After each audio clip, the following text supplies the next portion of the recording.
பார்த்தா வாய்ப்பேச இயலாதவர் வாழ்கிறார், பார்வையற்றவரும் வாழ்கிறார், கை கால் செயலற்றவர்களும் இந்த உலகத்தில் வாழ்கிறார்கள். உணர்வாயாக சரீரம் என்பது மனிதனல்ல, தன் உணர்வை இழந்த மானிடரும் மூர்ச்சையாகி விடும் மானிடரும் உயிரோடு இருப்பார்கள்.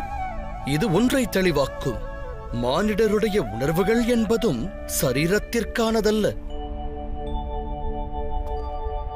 இதைப் போலவே மானிடர்கள் தன்னுள் அனைத்தையும் தேட வேண்டும்.